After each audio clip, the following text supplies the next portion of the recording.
Sampay pa ni sa among pagtuyok-tuyok sa Bohol Beach Club. Sa among pa-explore ba kay kilid raman sa resort nga mo ang gi-check-in taghuwat sa 3 p.m. check-in sa Marilo Beach Resort. Gisulit na lang yun namo ang pagtuyok-tuyok dire kay makalingaw pod kay daghan bitaw kaayong mga foreigners na gi-swimming ug nagtambay sa kilid. Although wala na ako appeal of capture, pero ang uban nga nakuha na ako ang gi-cut. Kay basin ma-restrict ko ba kay nag-swimsuit raman sila, nag-two-piece ba. So iwas restriction na lang pod. I was really planning to go farther kay naa pa may mga private beds resort sa unahan, pero dire ko na stock up. Kay pagkataod-taod na pod ani 3 p.m. naman ang sakto nga ning transfer mi sa Marilo Beach Resort. Gisulit gyud namo ang amoang oras diri. Unya ang mga bata nalingaw pod og maayo nga nag-swimming diri.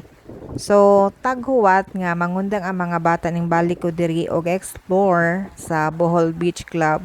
Pero nagmahayod ko nga wala ko mo laho sa unahan. Kay naa pa madedaghan mga best resort dito nga mga nindot pod kaayo ba. Pero hopefully next time na lang pod kung naapay chance nga makalaag. Padung na may ani balik sa amoang gitambayan. Unya nang hapit-hapit pagyud og video-video sa kakiliran. Kaya dili ba makapuol no kani biton tagsara kay ta makalaag. Tagsara kay ko makakita og tinuod yun nga dagat ba pareha ani. So ako na lang yung gisulit-sulit gyud ni nga oras ba. Bahalag magkabalik-balik na diha basta sulit nalingaw ko.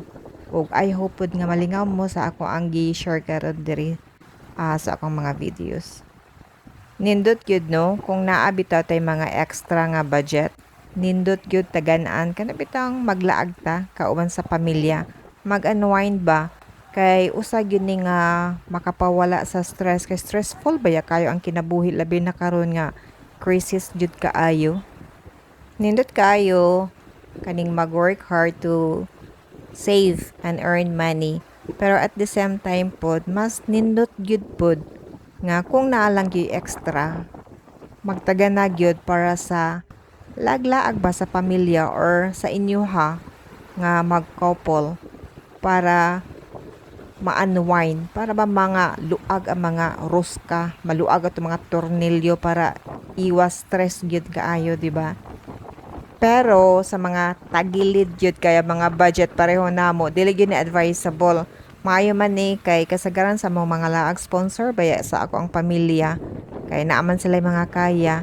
So igo rami ning kuyog, igo rami gipakuyog. Pero sa katong naay mga kaya, katong naay mga klaro nga trabaho na klaro nga income, nindot gyud magtagan na mo ani, pero kung naamoy laing priority sa money, ayo lang pud mo pag taga na og para laag unaha sa ng mga priority ninyo sa money, labi na ning mga utang, labi na sa mga foods. So siguro agyo na mao lagi na giingon nga kung wala tay budget, maglaway lang ta magtan-aw kaysa ato ang pugson, ato ang kagalingon nga kulang ta sa budget. Manundog lang gyud ta para lang maka-unwind, maka-relax.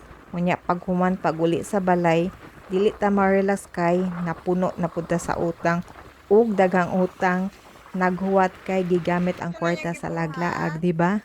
Pero na may laing paagi nga maka-unwind, maka-relax ug makalaag-laag ta kauban sa atong pamilya ug sa atong mga partner nga dili na magkinahanglan og gasto ug na magigasto ginagmay ra kay duol ra ba sa duol ra gud nato.